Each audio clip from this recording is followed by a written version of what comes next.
Today, we have a very blessed messenger of our beloved Swami, Brother S.S. Naganand. Is a lawyer by profession. He's a senior advocate in the Supreme Court of India. But most importantly, he's an ardent devotee of our beloved Swami. And he has been blessed to play a very instrumental role in Swami's divine mission. He serves as a member of the Shri Sathya Medical Trust and is also a member of the Central Trust at Puttaparthi. He's on a brief visit to New York. He's accompanied by his wife. I request you to please join me in giving a very warm welcome to these wonderful messengers.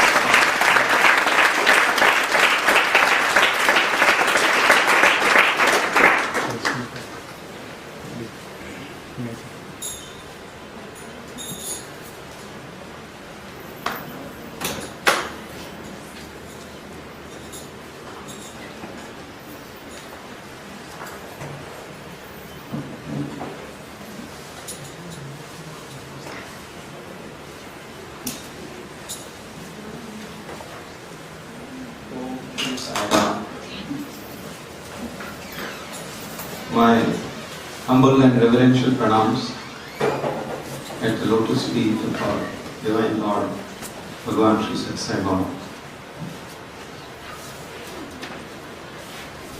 When I spoke to Dr. Michael Goldstein a few days ago on Guru Purnima and mentioned to him that I am likely to be in this country for a few days to drop my daughter off for her postgraduate degree here in the New York University.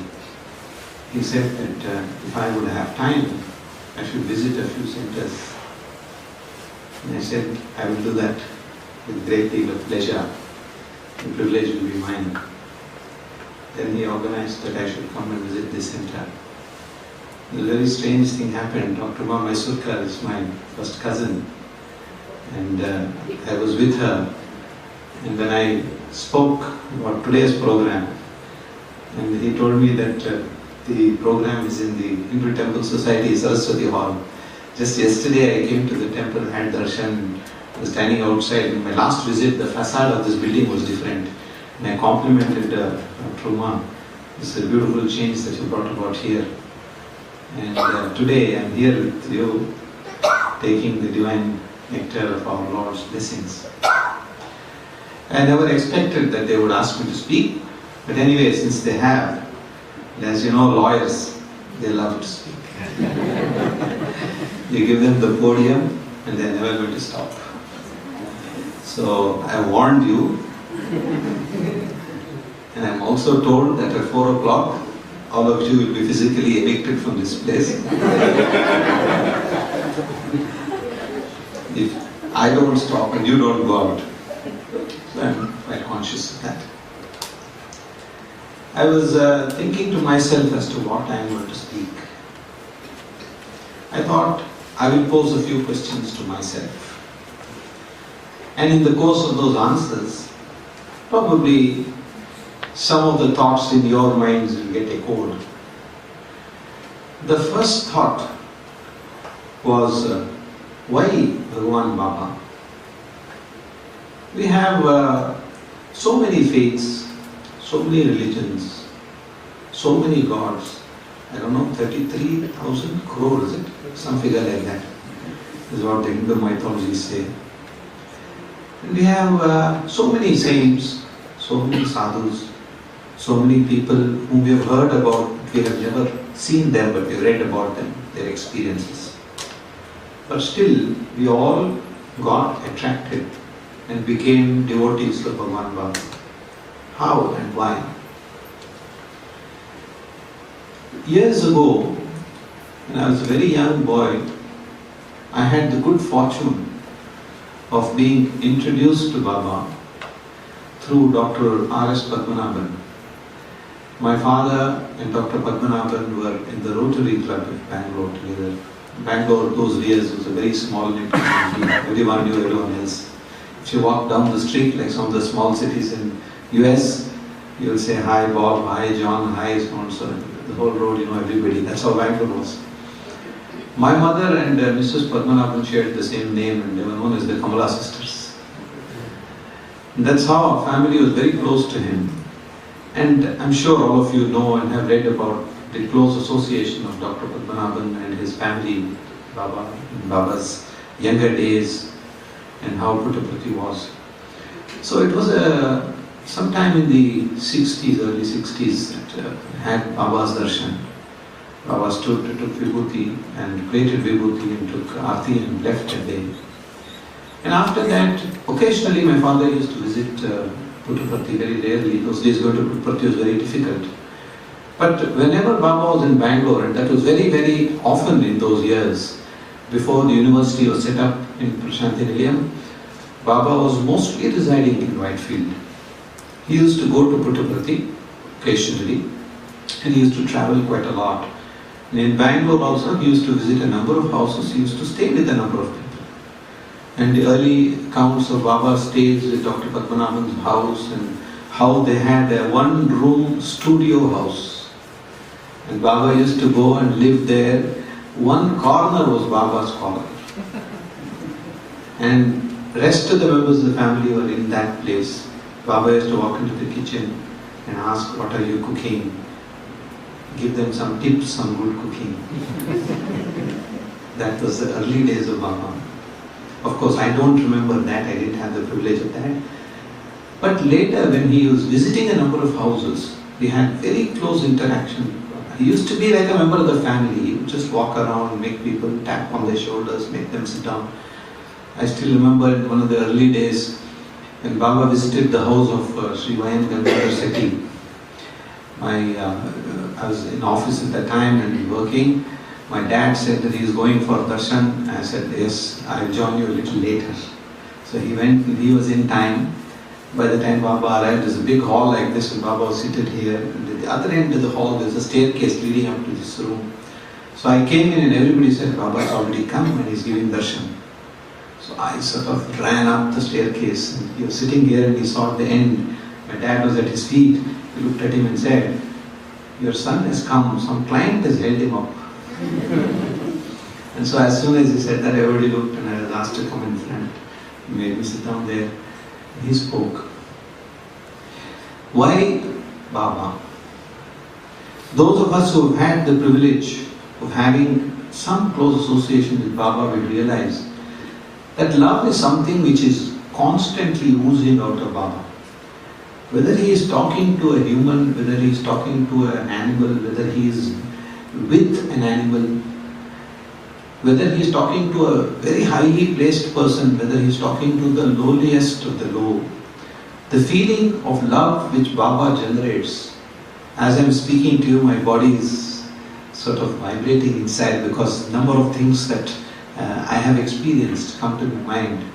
Once when some construction work was going on in the stadium, I accompanied Baba in the car, and on the way back, the car slowed down, and Sai Gita was there, and Sai Gita was brought out, and Swami got out of the car, and the love and affection that was exchanged between Baba and that animal, the blessed animal, is just to be seen, to be believed. She just wouldn't leave his side, and so gently she put her trunk next to Baba's feet, and Baba tapped her on the trunk, and she just would not move, her ears flapping around. She just stood indefinitely.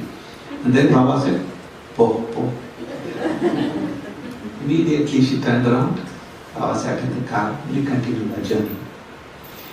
Now in the earlier younger days, you would have read about it, Baba had 2 dogs. The story of those dogs all of us know. Now on Gokulashtami day, those of us who've been to Puttaparthi will realize how the Go Puja takes place. Even now Baba feeds cows, he taps them, he talks to them, and he knows many of the cows, the older ones. So this kind of a universal love for everything. I'll narrate a small incident. We were sitting in the old Purnachandra hall. Just before lunch, Baba looked at a boy who was standing there and asked me, do you know who he is? So I said, yes Baba, I see him. He's a boy who serves you in here. He helps in the dining room. And before I could say anything, there were tears down Baba's eyes. He didn't say anything. He just literally started weeping. So I didn't know what to do, I was just sitting. Then he looked at me and he said, you know that boy? He has no mother, he has no father. He is from your state, he comes from Kurk. He was living on the street. And I heard about him. I asked him to be brought here. So he came and Baba asked him, told me to ask him if he's happy here. So when I talked to him in Kannada, and I said, Santosh Vagidiya, Baba Jate, that boy started weeping. So you see, this is actual love in action. It is not something which we put on or which Baba puts on for somebody. It is just that inherent nature of love. That is why the 5 main principles that Baba talks about, Sathya, Dharma, Shanti, Prema, and Ahimsa, love, I think, is the most important facet of Baba. I can go on talking about his experiences of love. Years ago, we were to travel out of India, and my daughter could not accompany us because she had an exam. And my wife was not too happy to leave her alone at home and go during her exam. So we went and told Baba that, Baba, we planned it like this. This is the problem. So he said, where is she? Call her. So we were there. And he said, you go, I'll take care of your daughter. And we also said, Baba, this is also a birthday coming in the time when you're not going to be. Don't worry, I'll celebrate her birthday. Ask her to come here and I will take care of her. And as Baba said, he blessed us, asked us to go on our trip. And on her birthday, she came and she went with my niece who was there. They sat down, Baba came to her, asked her, how are you celebrating your birthday? Do you miss your parents? Blessed her, and he left. Now you see, these gestures what we see, they are universal. A few days ago, or rather a few months ago, you might have read about it. There's a very big orthopedic conference that was organized by the Medical Trust in Puttaparthi. Dr. Vardachari from St. Louis, Missouri, he was one of the key persons who organized that. And is, I'm told, a very famous, world famous surgeon in replacement surgery, Dr. Leo Whiteside. He was asked to come and requested to come and present his latest technique. Initially he said, there's no way that I'm going to come to this conference. A few days later, I don't know what happened, he suddenly called Dr. Vardachari and said, I'm coming. And I'm coming with all my equipment. And you must make sure that I come back with all my equipment. I'm going to have a very short time there. Anyway, he came for the conference. And Baba was so gracious. He came, and it was the first time that Whiteside actually had seen Baba. He was seated and Baba came out for darshan. He came around and he stopped in front of Dr. Leo Whiteside, and the man just melted, completely melted. He just didn't know what hit him. He felt a strange sense of vibration in his body, which he had never felt before.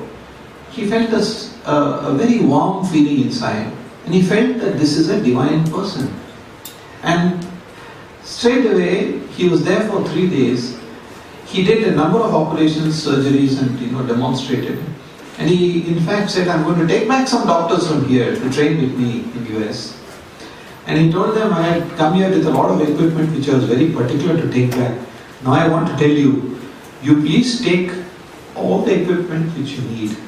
Whatever you don't require, I'm going to take it back. And Leo Whiteside has now promised to come every year. Nobody invited him. Nobody said anything to him. Nobody even introduced him to Baba. But Baba knew everything about him. Baba knew exactly how the power of love, this is something which can win over everybody. So why Baba? The reason I would first give is because of his unending source of love, universal love for everybody. There are people in the Purna Chandra Hall, all of you have seen, and in the Cycle Month Hall, who are actually seated at the last row. They should be allowed to use binoculars to get darshan. And that's all the darshan that they get. But each one of them gets a communication from Baba. And we all hear it in our heart. That is why we all feel like going back to see Baba. So this, I would say, is the first reason as to why Baba. Second, what next? What exactly does this devotion mean? Does it mean that we come and participate in some of the events that take place in Prashanti Nilayam? We participate in some material form of giving something to the various projects which are taking place? Do we give our time by coming to a satsang, a center where we participate in bhajans? What more do we have to do to become good devotees? When the Sathya Sai Super Speciality Hospital in Bangalore was being set up, way back in 2001, 10 years ago, I was in, Baba was in Whitefield and I used to go for darshan. And one day he said, go inside. So I went inside and we had a beautiful darshan. And afterwards he said, I want you to be on the trust, in the medical trust. I was sort of taken aback, and I was a very young lawyer and there were many senior people available in the organization and elsewhere. And I told Baba, I said, Baba, I'm a busy lawyer, a young lawyer. And I had just then lost my father a few years ago, and the burden of my professional practice was on me. And so when I started expressing reservation, he just held my hand and said, you just be there, I'm going to do all the work. If you have that confidence that he is going to do all the work, then your work becomes really easy. This happens to me every other day. It happens. About a month ago, I got a call from Prashanti Nilayam to say there is something and I should, if possible, go there on a Monday morning. And you know, Mondays are the busiest days for lawyers. The court is very heavy. This was on Sunday. And without a moment's hesitation, I said, yes, I will be there. I have to be there, I will be there. He said, are you sure it won't cause any inconvenience to you? I told him, what inconvenience? What greater pleasure, what greater opportunity than to come to Prashanti Nilayam. Nothing is going to cause inconvenience. And I said, if you want me, call me at the middle of the night and tell me come to Prashanti Nilayam. I can just get up, wash my face, get into my car and be there. Fortunately, for the good roads, in less than 2 hours I reach from my house to Prashanti Nilayam. That's what it is. So then he said, okay, you can come. So I finally made it. And that Monday morning, I had 3 cases which were heard in part, and judges don't usually adjourn cases which have been heard in part and kept over for the next day's hearing. I was really worried in my mind, but finally I said, you called me, I'm coming. This problem is your problem, not my problem. Believe it or not, 2 of the judges who were hearing those cases were not sitting on that Monday.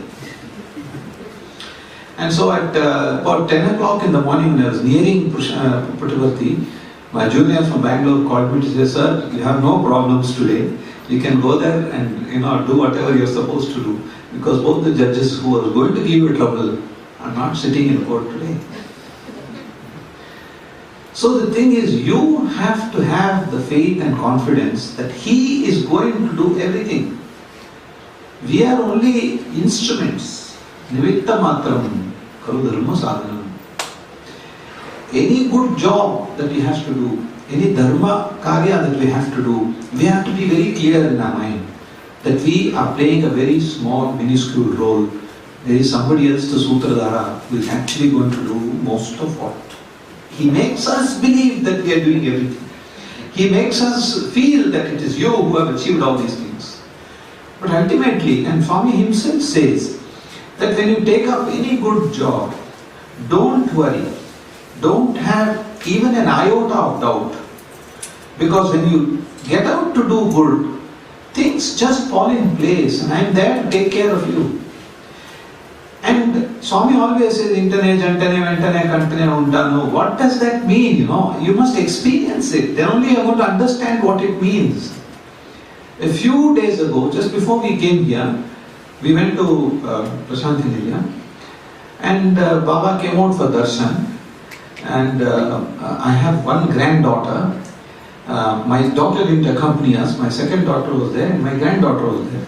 The minute he came out, he asked, looked at my second daughter, that's the aunt of the baby, and said, is baby eating? Actually, for 2 days, she had stopped eating. Don't know, for some strange reason, she just didn't eat anything. And everybody, all of them were very perplexed, why this question? Suddenly Baba comes out of his house and looks at my daughter, who's the aunt of the child, and says, is baby eating? And we didn't even know that they had a problem like this. So immediately on checking, we found out that for 2 days she had just completely stopped eating anything. And after Baba asked this question, that evening onward, she again started eating. Now how does, and of all the millions of questions that Baba could ask you when he comes out of the house, why did he ask, is baby eating? Even before the child was conceived, we were in darshan, Swami came and asked my daughter, any good news? She said, no, Swami, no good news. We come back to Bangalore and we get the good news. So Baba had the news much before any of us even knew about it, even before parents knew about it. So these experiences I can go on. As I told you, I don't propose to have you guys evicted from here. So the important thing for us to feel from the bottom of our heart is that He is really, really there.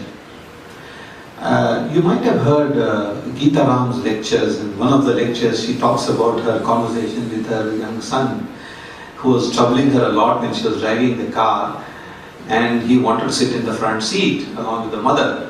And the mother tried to tell him, no, you can't sit, there are rules, there are regulations, the policeman is going to stop you, and all those excuses she gave. Finally she said, see, this is Baba's seat and you are not going to sit here. Then the boy just kept quiet. The journey went through. A few months later she was in Prashanti Nilayam. Swami called them for an interview and he told her, you said Baba's seat, but you put all kinds of junk on the seat. How am I going to sit there? How did that happen? Obviously, the answer is that He is really, really, really around. That is why we have His presence here. That is why we bow down to Him. He is Antaryami. He is everywhere. He feels. He knows. He knows the most intricate of your thoughts. There is nothing that He does not know. And this experience, I've given you just a glimpse of a few things.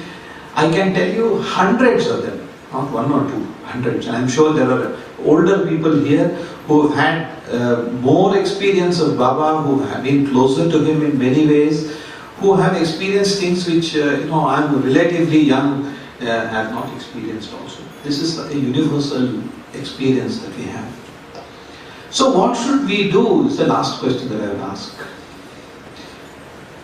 Now, Baba tells us, you're a Hindu, be a better Hindu. You're a Christian, be a better Christian. Your religion is immaterial. All religions preach love. There is no religion which preaches hate. And look at the example of Mother Teresa, from where she came, where she went, what kind of work she did, and how love was oozing out of her, just out of compassion for people who need help. I just flew in here from Seattle and I was really shocked to find in the whole of downtown area that we walked around for a couple of hours, I found at least 25 destitute people.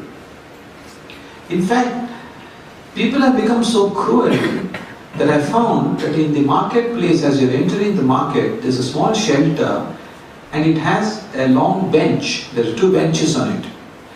They lift up the bench and lock it up so that a poor guy cannot even pull down the bench and lie down on it. Now this may be a social problem. They may be creating nuisance. But what can we do about it? We love everybody.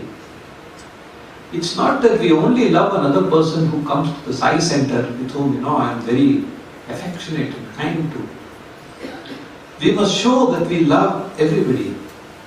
That is something which I would strongly urge you to please consider. Years ago, there was a small old age home very close to Whitefield. It ran into all kinds of problems, and fortunately we were able to sort out all the legal issues, and finally we replaced it with Bhagavan. He said, yes, go ahead, you must have an old age home. We have to take care of our old people. And you've all heard Swami's speeches, how parents have to be respected, how parents have to be cared for, how parents have to be looked after. They've looked after you, so you've got to reciprocate. Now what about those people who don't have parents, who don't have children? Someone has to look after them. So Baba started a small old age home very close to Vrindavan, and it's now running very well. Some years later, there was a proposal to set up an old age home in another remote part of Karnataka. Somebody came forward with some contribution, and there was a land, and there was a problem with that. We were able to sort it out. And finally, when we said that, he said, yes, go ahead.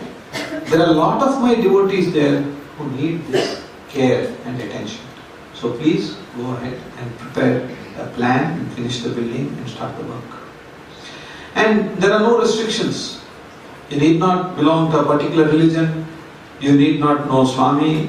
You need not know anything about him. But you still are entitled to the love and affection that because Swami is pointing to us and he's telling us, you are the embodiment of love. How does Swami address us? Prema Swarupala. You are the embodiments of love. And if you don't give this love to other people, if you don't give it, wholeheartedly, with no reservation whatsoever, please do consider that we must reach out to the communities that we live in. In India, we have different kinds of problems. Swami has reached out to the community where he is physically there. He started with the general hospital in Puttaparthi, a small general hospital in Whitefield, then the super speciality hospital in Puttaparthi, then the super speciality hospital in Bangalore, Whitefield, then the mobile hospital, then the Ishwarama Welfare Trust activities of mother and child program. It has become a movement now. People don't believe that it is possible. Now when a big group of devotees from Bombay came, the Chief Minister of Bombay came, and with a very ceremoniously he said, this is a piece of land we're going to give you, it's going to cost you 350 crores equivalent value. Please start a hospital in Bombay. No, we didn't touch the paper, he just kept it aside. What is 300 crores for Swami? It's nothing. And he only told them, have you run out of rich people in Bombay? Why should poor Baba come and build a hospital in Bombay? It only meant that as devotees we have a role to play. It's not just that we listen to what Baba says and we are enthralled. If you go to Radio City Music Hall, you wait for 6 months to get a ticket. You pay through your nose and you sit there and you get enthralled and you enjoy the atmosphere of all of it. For 85 years, Baba has been giving this free. Every day, morning and evening. Millions of people, their minds are lifted. Their souls are happy. They come out with a feeling of elation. And what does Baba expect? He doesn't expect anything from you. He always says, my life is my message, but your life should become my message. So really speaking, it's for us to introspect. How exactly can we make our life his message? We have so many differences in every organization. Are we able to talk to others and say, well, we honestly disagree with this, but let's decide not to go forward with the disagreement. We'll come halfway, hold hands, go forward. No place for ego. No place for criticizing other people. Praise other people when they do good things. Build a cohesive unit and take up a project which will show to the world, the community where you are, that the Sai devotees, they are really not a cult. They are not a branch of some revivalistic Hindu movement or anything. Bhagwan's symbol is here. How many people know about what is there in the symbol? In our daily lives, we meet so many people. Every day I come across people who say, in Tamil, Buddhi, you don't have a thing in your head. Every day you are going to Baba, every week you go to Puttaparthi. And there are better ways to spend time and do good things. And I take a little time to try and explain to them what is this phenomenon that is there amidst us now and how we should profit from it. Every single thing that Baba does, if Baba lifts his finger, there is something in it for us to learn. If he sits in a particular way, there is something for it. If he talks to somebody, there is something in it for us to learn. Every single thing, what he does, is for us. And we should reciprocate it. Therefore, we must go into the communities, into your own field where you are. See how you can improve somebody. Instill this thought of universal love in people you meet around your day-to-day life, in your family circles. There is no family which has no disagreement. There is no family where there is no bickering or backbiting. Try to overcome these things.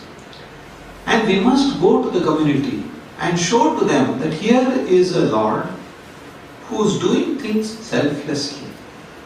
And when Baba himself had to have a surgery, the first thing he told us was, I am not going to the super speciality hospital. I am going to the small general hospital in Whitefield. And take me to the small general hospital. Why? Because the small general hospital did not belong to the medical trust. It did not belong to the central trust. It belonged to another very small tiny trust, which was mainly doing some very minor surgical operations there. And we have about 800, 900 day outpatients who are treated every day in Whitefield. Just like how we have the general hospital in Puttaparthi. Puttaparthi is at least much bigger than that. So he said he wants to go there. So he didn't build all these things for himself. He didn't even want to take a little bit from it by getting admitted there and getting treated there for himself. So he said, no, I'm going to that hospital. That's a small hospital. That's enough for me. So why did he create all these things? He created it for others. And who are those others? He doesn't care who the others are. He doesn't say you take only rich people from Bombay or poor people from Orissa or destitute people from West Bengal. No. Cater to everybody. Give lovingly. Serve everybody. And all of you know the volunteers who come there, the Sevatal, what fantastic kind of work they do there. From the hospital staff to the cleaning staff to the registration. Everything is done by people who volunteer. So, I would like to urge that you must seriously consider taking up a small pilot project which takes you into the community, deep into the community where there are problems. Start in a small way and see how we can take this concept of universal love into areas where they are not heard of it. No, if a parent is abandoned by their children, and they are in deep trouble, and here comes somebody who has no connection with them and says, you are in trouble, I want to help you. I ask you, why do you want to help me? I just want to help you because I feel good helping you. That's the feeling which everybody must come to know. That is exactly what Swami means by your life is my message. I'll tell you a little bit now the organizational setup that is there. You all know that the earliest of the trusts which Swami set up was the Central Trust, Sathya Sai Central Trust, that was in the early 70s. There were 2 or 3 trusts which were set up in Bombay earlier to that. That is the Maharashtra Trust. They all own the immovable properties. The Central Trust is the parent body which conducts all operational activities till now. except for medical relief. The recent decision is that all the medical relief activities will also be now undertaken by the Central Trust.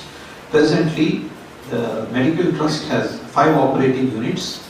There are 2 general hospitals, 2 super specialty hospitals, 1 mobile hospital. And on an average, we do 8 to 9 open heart surgeries in each of the hospitals, and 8 to 9 neurosurgeries in the Bangalore hospital, apart from orthopedic and other general surgeries in Puttaparthi. So the value of all this is mind-boggling and phenomenal.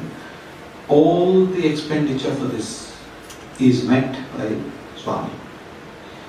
We have no subventions, no governmental assistance. Here and there, government says, I'll give you electricity at 1 rupee a unit. Some such kind gesture on their part. In fact, I still remember when the new hospital in Puttaparthi in Bangalore was set up, Mr. S.M. Krishna was our chief minister.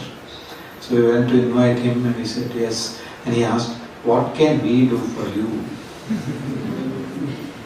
And when we told this to Swami, he said, convey that we don't need anything from you. We only want you to come for the function. And he said, no, at least I want to do something. And then he wrote out and said, we'll give them electricity up to so much. And he said, this entire medical relief work is something which government had an obligation to do. We have failed in our obligation. Baba is doing this obligation of government. So let us have a small bit of seva in it by contributing this. See? So, the medical trust looks after these things. And we have the Media Foundation. I don't know how many of you are familiar with the Radio Sai, and with the internet world becoming smaller and bigger at the same time. You can get everything on your handsets now.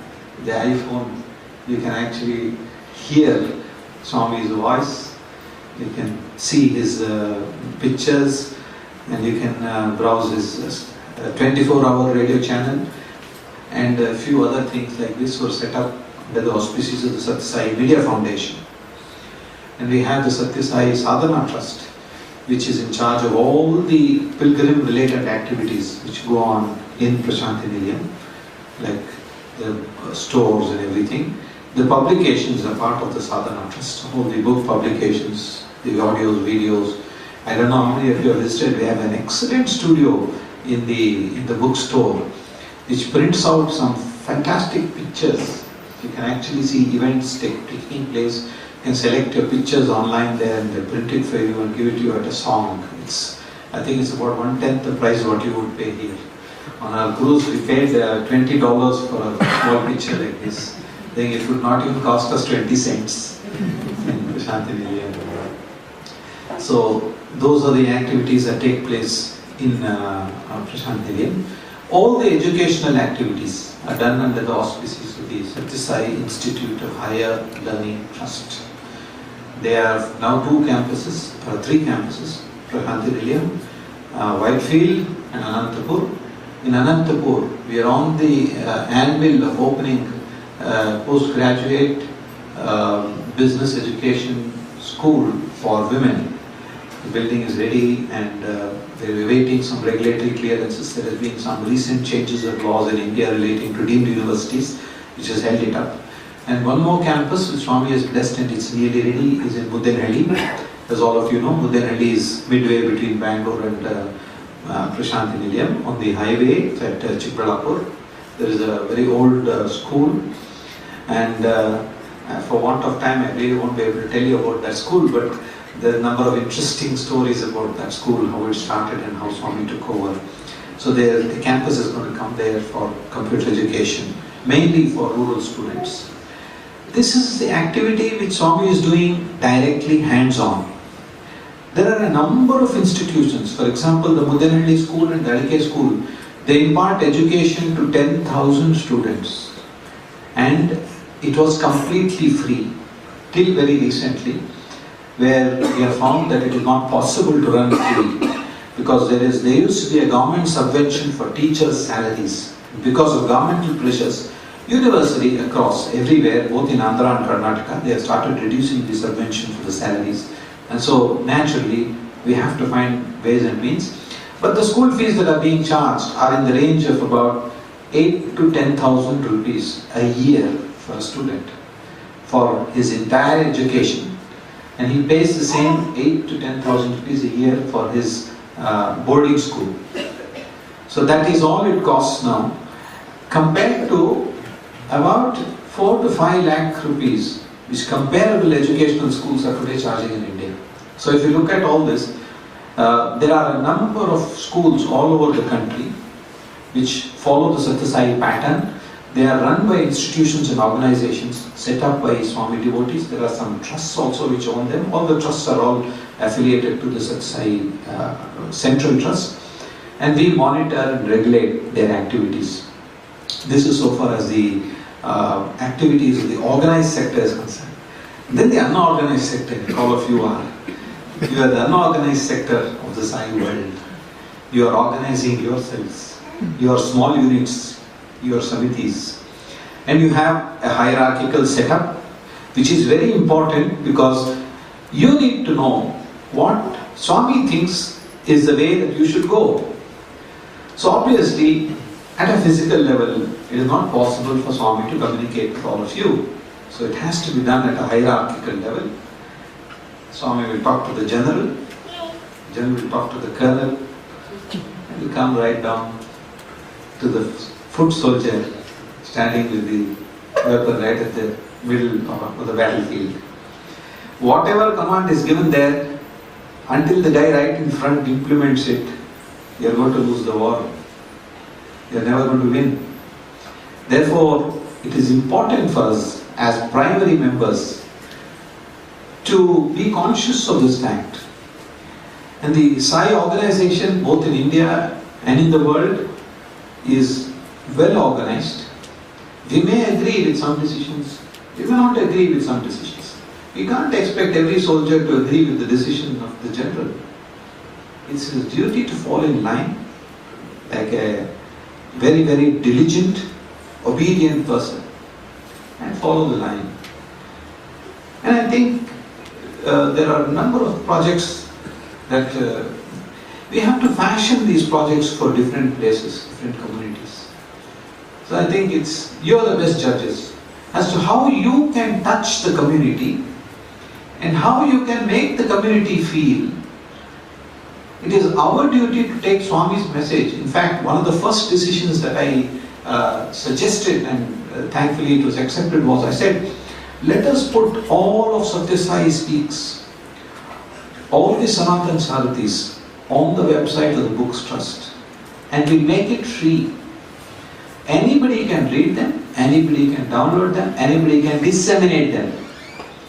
Only thing, if you are disseminating, say that this is coming from such and such a source. That's all we ask you to do. There's a lot of discussion, why should we do it free? We have copyright and we should do this, we should do that. I said, what copyright? Swami is talking for 85 years, he's every day he's talking to people. How many talks Swami has given? For whom is he giving them? For you and me to sit and decide how much copyright per page? Or is it something which is for humanity? He's talking to humanity. He wants everybody to feel this. And a few days ago, just before Guru Purnima, there was a big group of American devotees that were there. I was sitting right in front and I could just feel the kind of interaction that Swami was having with them silently. They were very old, in terms of age, women, devotees who were sitting there right in front. Swami interacted with them. He went back and forth. He produced vibhuti. He gave it to one lady, and then he saw another lady with tears in her eye, and he called her and said, go and give this to her. See? So, really speaking, Swami wants all of us to be happy. And there are many, steps to become happy.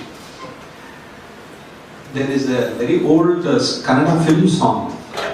It says that what I hid and kept is for others, and what I gave others is for me. That is really ultimately the bottom line. what you give. You may not give money, but you have to give your good thoughts. You have to give your affection. You have to give your love.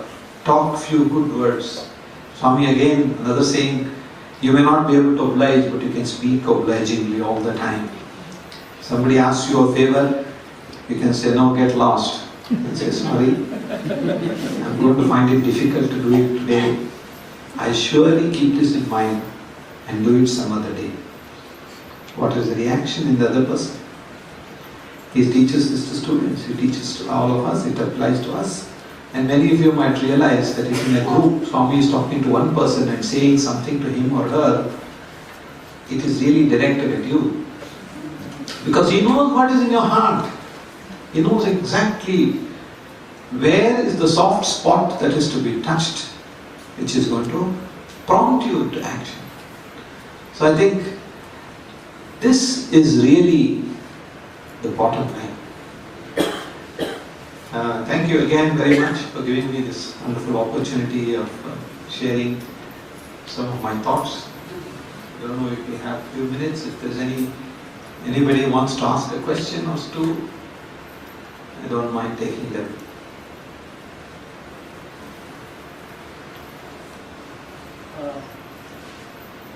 I just want to ask on this. I know sometimes it's human errors, it's choice. And Swami doesn't have to be Swami. But how can tell a question of error is here? So how do you manage it? Is it that you surrender yourself completely to giving everything? You have to use your intelligence to make decisions. How do you handle that? Most of the time, the question we ask ourselves is this right? Second thing, would Swami approve of this? These are the only two questions we ask ourselves. Then we debate. And many times we get advice to say, no, this is possible, that is also possible. So why not we do either of them? So I tell them, which decision is likely to lead us into the least conflict zone, especially when we are interacting with government agencies, tax authorities, so many of them. Two views are possible, don't take that decision. If tax is to be paid, pay it up front. Swami says, and the first command of Swami is, anything to do with government, do it perfectly. Don't take any chances. Nobody should come and say, why didn't you think of this? Think of everything. So once you take these two questions, touch your heart and answer the question, then I think answers will come. And we are in a real dilemma. That is when we go to Swami at a physical level. We tell him, Swami, these are the options that are open to us. And therefore we would request your guidance. Swami invariably will not give an answer. He will say, you think about it and come back to me with your suggestion.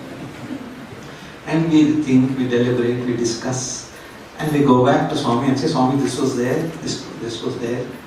We think that this we can do. If he is happy with it, he will say, yes, go ahead. If he is not completely happy, he will say, you talk about this to so and so. If it's medical related, he will advise Dr. Sathya or somebody else. That's how decision making takes place. But Swami is usually absolutely clear. Yes, no, defer. These are the three decisions we always get. If it's silent, it means defer. Yes, sir. Just wondering, how many members of the Central Trust are there? Are they all appointed by Swami? And is it a lifetime position? Or is it a term? There are 9 members in the Central Trust. All of us are appointed by Bhagavan. There is a Central Trust, the deed is there, is the registered document, which empowers Bhagavan to appoint any number of trustees and members of the Council of Management. So in all, there are 9. They are all appointed by Swami, and we hold life at the pleasure of Swami.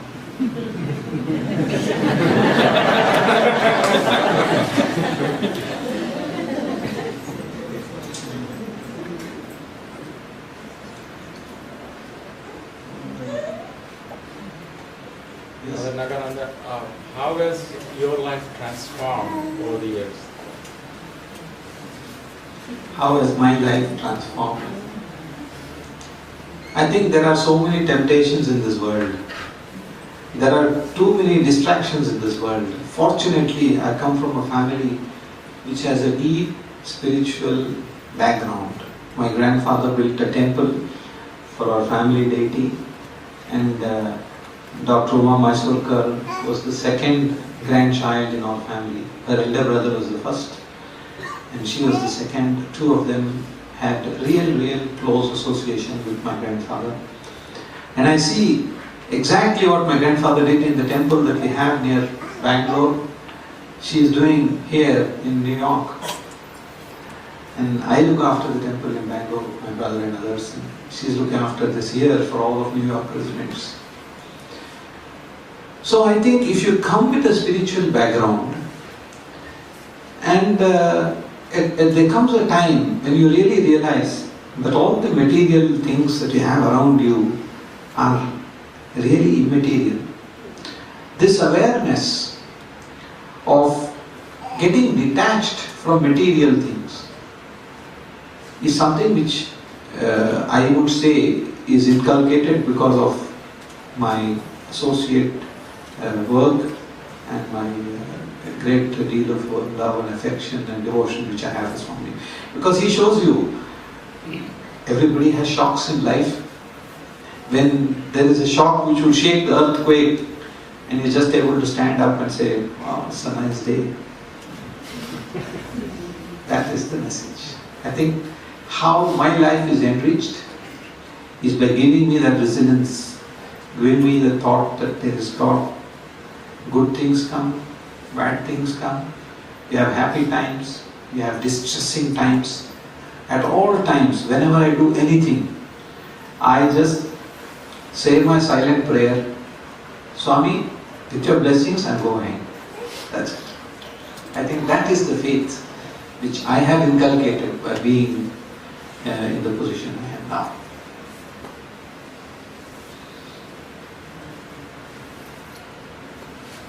Thank you very much.